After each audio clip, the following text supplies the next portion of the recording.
So I now give you the introduction to international water law.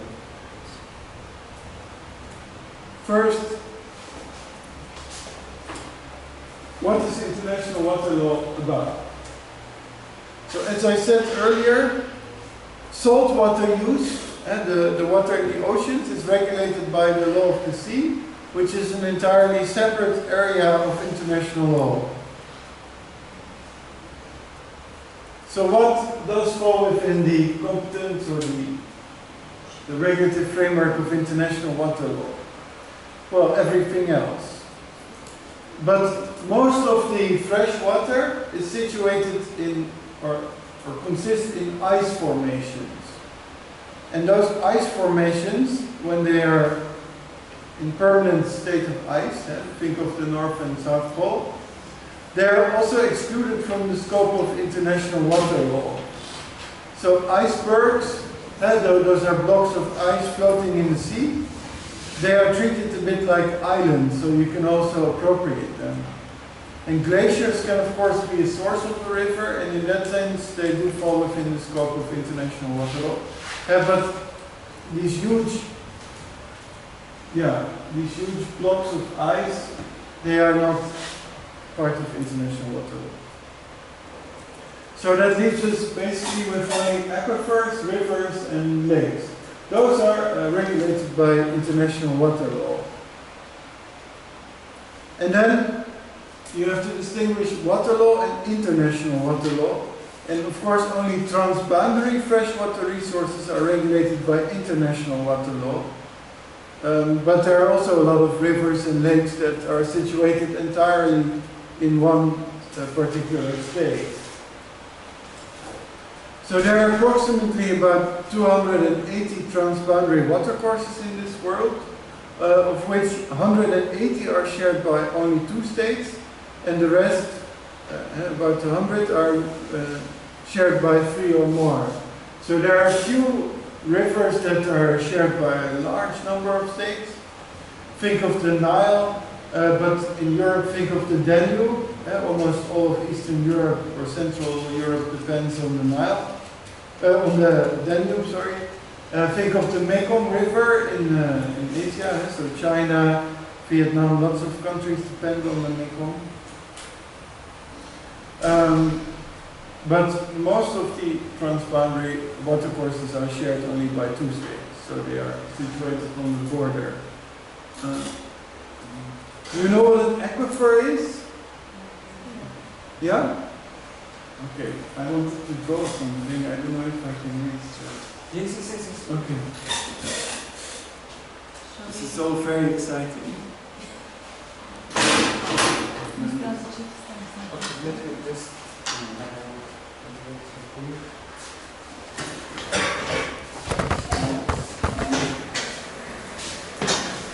Is this to draw on the whiteboard? Yeah. It's not a permanent marker now? Okay. So if this is the surface, then the rivers, they of course run here, and lakes. But aquifers are situated underground. And then there are 2 types of aquifers. You have aquifers that are confined, like this one, and you have aquifers that are not confined, that attach to surface water. So of course, aquifers that are not confined, they are filled, they are replenished by the water that comes from surface water that's connected to it. But some confined aquifers, they are also replenished, but then by rainwater. So rainwater seeps into the ground and then fills the aquifer. But there are also fossil aquifers. So fossil aquifers, they are also confined, but they don't replenish themselves. So if you drink up all the water, then that's it. And that's the end. And there's not new water coming in. And these aquifers are important because the great majority of our fresh water is situated underground, not in rivers and lakes. So this is our main source of liquid fresh water, those aquifers. And most fresh water, as I told you, is in icebergs, but those icebergs we cannot touch. And of course, and now due to climate change, you read a lot about melting icebergs. But if those icebergs melt, then the water connects to the sea. It becomes part of the ocean, so we cannot drink it. It's lost. Maybe for your interest, we do know how to take salt out of salt water and make it drinkable fresh water. But there are some really big problems with desalination. You know how it's done? Well, I don't know the technicalities of it, but basically you sort of put pressure on the salt water and make it go through certain filters, and then the salt remains, and then the fresh water, you can draw it from somewhere. So as you can imagine, because all the salt water remains, the water that's left becomes very briny. It's even salter than the salt water. And that causes a lot of negative effects to the marine environment. So that's one reason why we don't do it so often.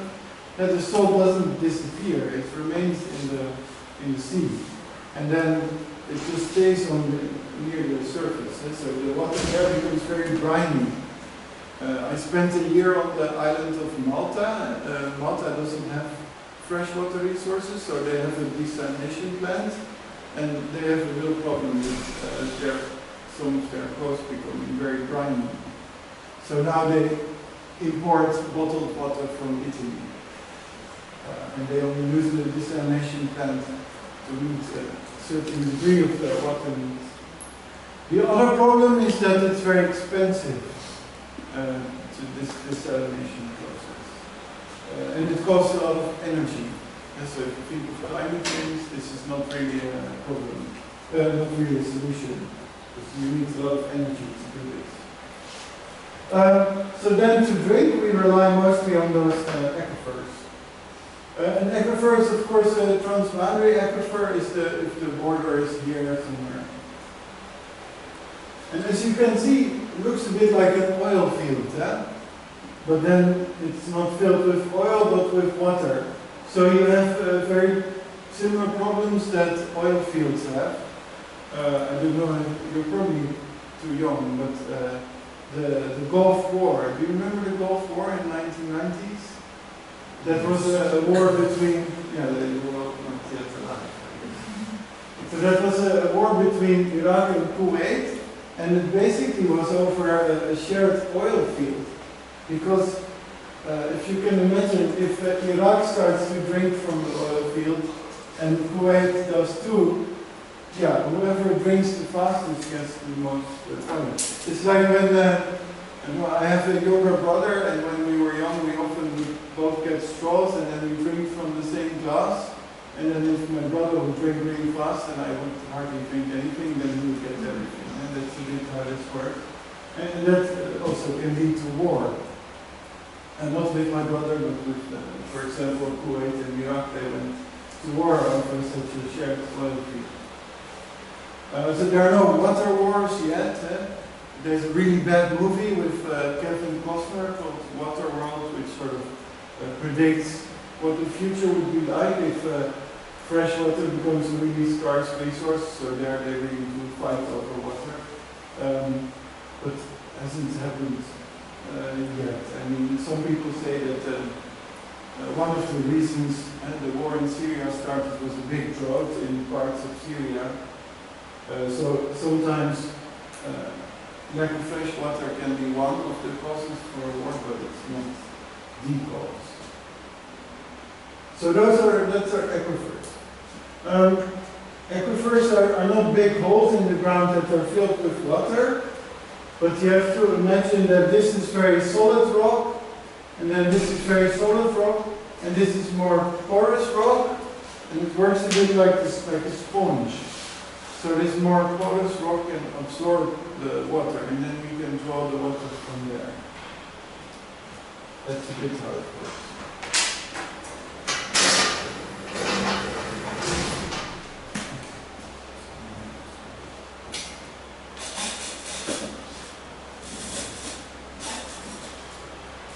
so I continue now with the slide.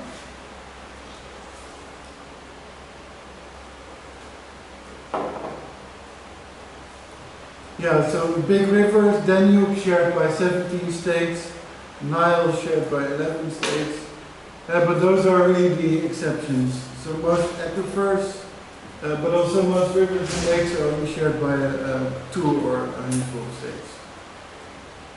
So what practices are regulated by international water law? As I said earlier, about 70% of the liquid fresh water is used in agriculture, so for land irrigation. That's the most important use of fresh water, for food, not for drinking or sanitation. Water used for consumption, sanitation and so on, drinking, cooking, is only about 10%. And then water is also used for energy production, think of dams, for fishing of course, for recreation, for tourism, for energy production, yeah. But of course, the one used doesn't exclude the other. You can use a freshwater lake both for recreation and to draw your drinking water from. So there are a few uses of fresh water that are excluded from the scope of international water law. So navigation of rivers is not regulated by international water law. It's a part of transportation law. In the past, water law treaties would have provisions on navigation of rivers, but now that's no longer the case. Also, the role of the watercourse in boundary delimitation is not something regulated by international water law. So as I'm sure you know, a lot of rivers, they constitute a border between different countries. And then it's often the question, so where exactly does the border lie? Because sometimes rivers are very wide, and it becomes very relevant, so where exactly is the border? And there are rules on this, so usually the border of the river is either situated in the middle or it follows the most common shipping routes, navigation routes. But this is part of Title to Territory international law and not of international water law. So what are the main principles then of international water law? So we now know what uses it regulates, and we know what transboundary watercourses are. So now I turn to the question, how are we supposed to use those international watercourses in a way to achieve our goal,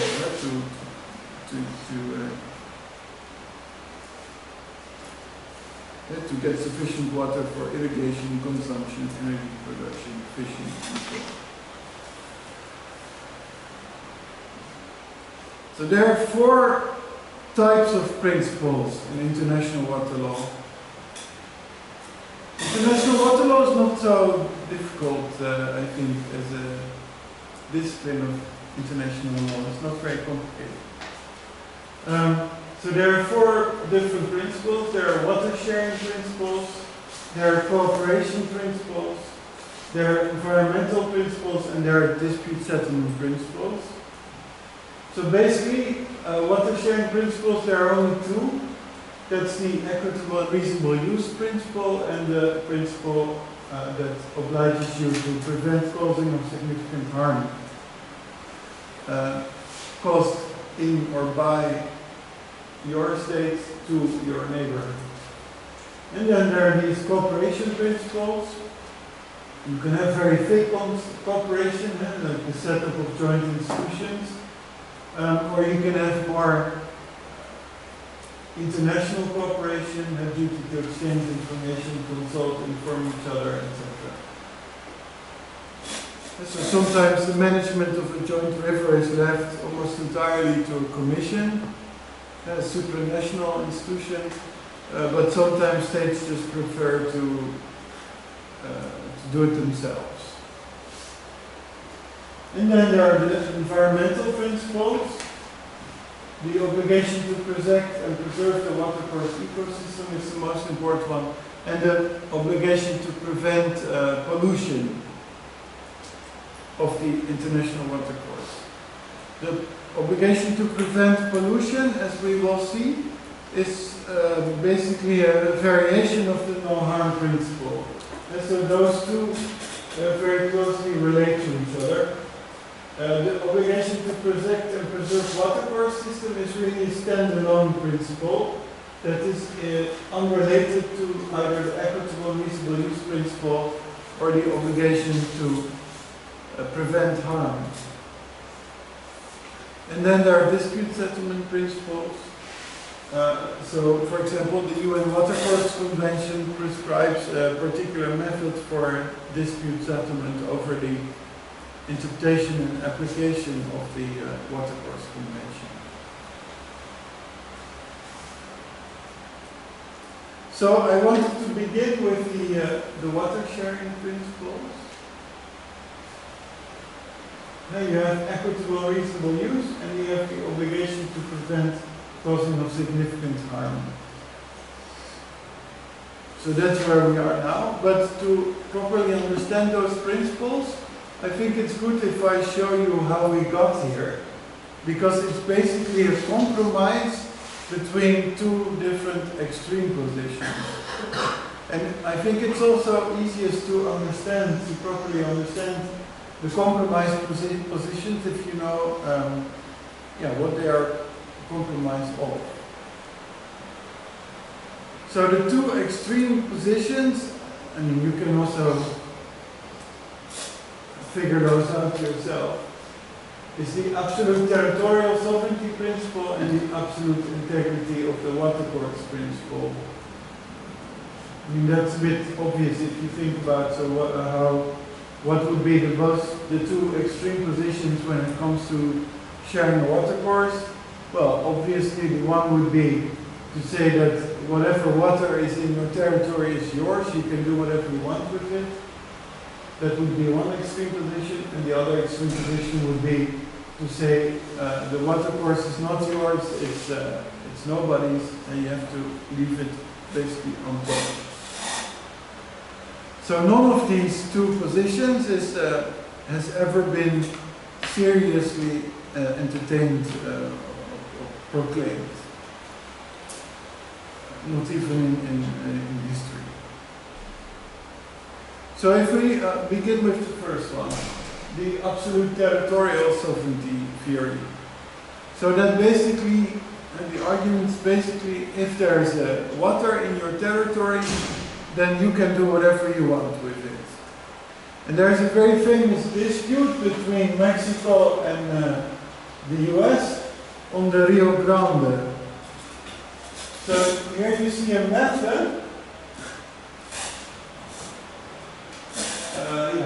Here you see a map. And then you see the Rio Grande is basically the border river, Mexico and Texas, the US. But then at some point in El Paso it goes north, and it's no longer the border river, it's entirely situated in the US, in New Mexico. Rio Grande? The Rio Grande, yes. It still exists, it's a very important river. But in the old days, there was no treaty. So it was not clear how Mexico and Texas, or the US, sorry, had to use this joint river. And then this led to a dispute because many US farmers, they diverted the course of the river for agriculture with negative effects for farmers in Mexico. So I don't know if you can see. So what they started to do is they started to divert this river a bit more into US territory, or they were digging small tributaries, so that some of the water would flow into US territory and less water would stay within the Rio Grande. So the Mexicans were a bit concerned, because that basically meant less water was available to them. So that led to a dispute between Mexico and the US about this diversion by the Texan farmers of the Rio Grande. And then US Attorney General Harmon, he invented, or he came up with this so-called Harmon Doctrine, which perhaps not coincidentally coincided very well with the interests of the US farmers. So his doctrine was, and now I quote, any state can allow its citizens to use the river as they please, unless that state has voluntarily consented to limit such freedom of action. So that is the Harmon Doctrine. So any state can allow its citizens to use the river as they please, unless the state has voluntarily consented to limit such freedom of action. And since the US at the time had not voluntarily consented to limit the freedom of use of the Rio Grande, the idea was that what the farmers did was not in breach of international law.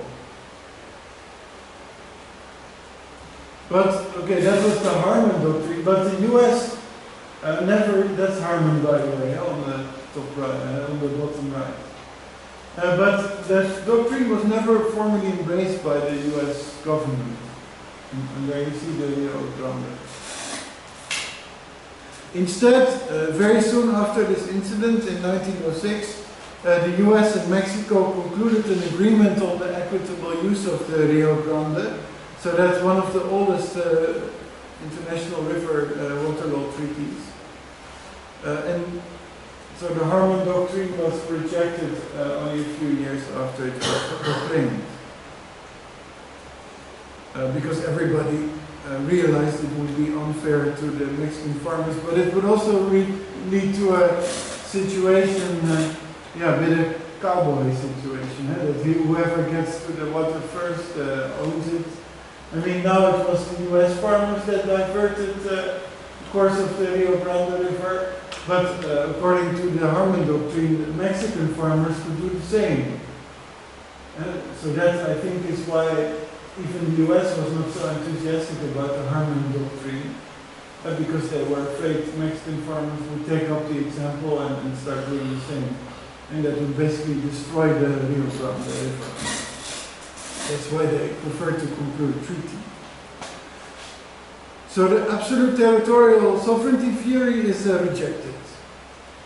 Now the other extreme, the absolute integrity of the watercourse. That's the idea that that's based on the assumption that water pertains to no one, so you have to leave it in as pristine condition and as in which you found it. You could say that's preferred by downstream states like Egypt, but at the same time, of course, then this theory would also apply to Egypt, so then Egypt would also not be allowed to make use of the Nile. So the absolute integrity theory, a state can do nothing which might affect the natural flow of water across the border in terms of both its quantity and quality. No state, even a downstream state, ever formally adhered to this theory. Yes? Does this integrity principle was accepted by the Mexico-US treaty? Sorry? The Mexico and US treaties bring this principle? No. What was the solution? So already in 1906, so more than a century ago, Mexico and the US concluded a treaty on the Rio Grande, and basically they agreed to equitable use of the river. So I will explain a bit more what the equitable use principle means later, but it basically means balancing the different user rights. Then we come to the second principle as a different subject. So Egypt favors this principle?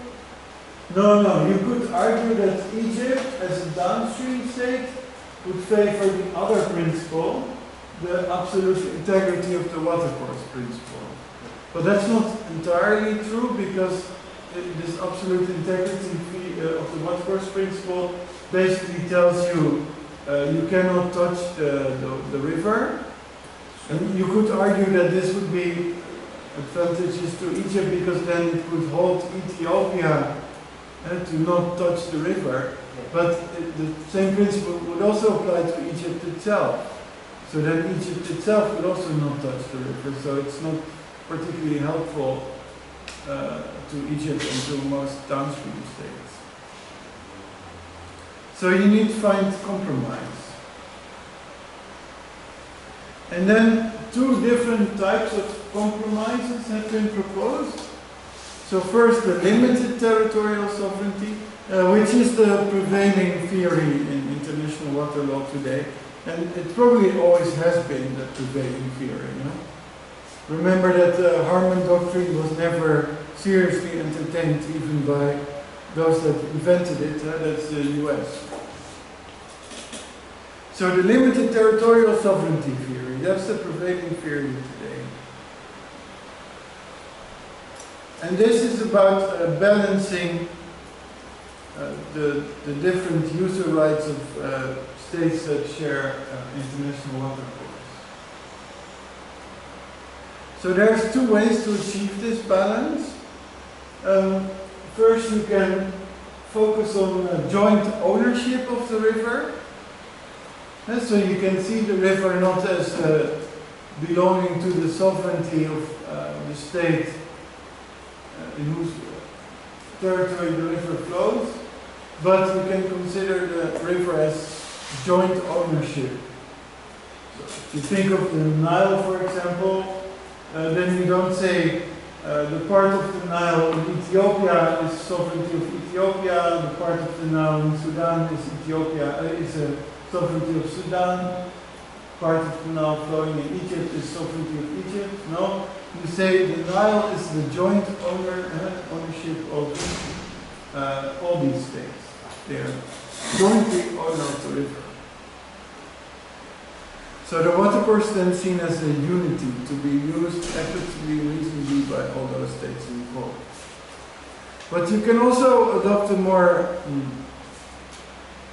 conventional approach, and then you indeed acknowledge that each state sharing a watercourse has the sovereignty over its part of the river, but at the same time it should realize that water is constantly flowing, so that it should enjoy that sovereignty in a way as to avoid causing harm to the state with whom it is sharing the watercourse. And so it's the sovereignty theory, but we add the no harm principle to it. Basically, the joint ownership of the river theory is more or less the basis of the equitable and reasonable use principle, and the sovereignty plus no harm principle is at the base of the no harm approach. Then there is also more progressive approaches that have been suggested. That's the community of interest theory, but that's not the prevailing theory of today. So I just give it to you because it might become the prevailing theory in some idealist future, but it's not yet the prevailing theory of the day. So what does the community of interest theory say? Basically, it gives concrete expression by establishment of joint institutions. River commissions are they mostly called, which manage the river for the benefit of all states instead of monitoring the behavior of the state sharing the river. So then this river commission ceases to be some kind of monitoring body, but the states really have sort of left the management and use of the river to this river commission. So then it acts as a true supranational organization. I mean, of course, it still acts in the interest of the states as they have established it, but it has a certain degree of independence. It's not relying too much on what the states want it to do. So you could imagine that this river commission would sort of run the day-to-day management of the river, and then the states, they get together maybe every year to sort of set out the overall policy. And when cooperation intensifies, I believe this is the logical next step. And some of my fellow scholars call that the process of denationalization of international water law. So instead of seeing a river as as belonging to your sovereignty, but you happen to share it with your neighboring state, we now denationalize the river and see it as a sort of common property, managed by external supranational institutions.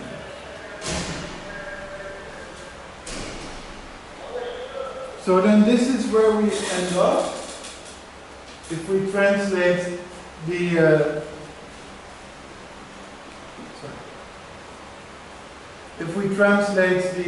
limited territorial sovereignty theory, which is, as I said, the prevailing theory of today. If we translate that into international law, we get these two principles. The equitable and reasonable utilization principle, and the obligation to prevent the causing of significant harm. So after the break, I will go into considerable detail in discussing those two principles and also their relation. And I will try to explain a bit to you the meaning of those principles, because they seem very vague, and I'll do that with the help of plenty of examples. But it's often said that the equitable and reasonable utilization should be preferred, or is preferred, by upstream states, because it allows upstream states, but also downstream states, to cause transboundary harm as long as it doesn't become inequitable or unreasonable. For example, the construction of the Ethiopian Renaissance Dam, it will probably cause harm to Egypt, but if everything considered, it's still reasonable and equitable for Ethiopia to build the dam, then that would sort of make it lawful, despite the fact that it's causing significant harm. So why would it be equitable and reasonable for Ethiopia to have a dam that causes significant harm to Egypt? Well, because Ethiopia doesn't really use the Nile in any other meaningful way. So this would then basically constitute its primordial use of the river. And then the obligation to prevent causing of significant harm is supposed to be preferred by downstream states. How do those two principles then relate? Because they do, as I try to explain in my example, they do conflict sometimes with each other. They lead to different results. So different theories and different scholars, but more importantly, different treaties seem to give preference to either one or the other. So there are two global frameworks of international water law. That's the UN Watercourse Convention, which very clearly prefers the equitable and reasonable use principle. And then there's the convention concluded under the auspices of the Economic Commission for Europe, the Helsinki Convention made in 1992, which clearly prefers the no harm principle. And which principle are more related to coalition? Yeah, that's a really good question. I think did everybody hear that question? So I think the no harm principle is more directly related to pollution, because pollution is generally seen as one possible cause of harm. So if you For example, if you have a factory in one state of the, or on one side of the border, and this factory dumps some of its waste into a river, and then this waste then follows the course of the river and ends up in the neighboring state, then this pollution has caused harm to the neighboring state. This is allowed, you're allowed to pollute the river as long as it doesn't reach the threshold of significant harm.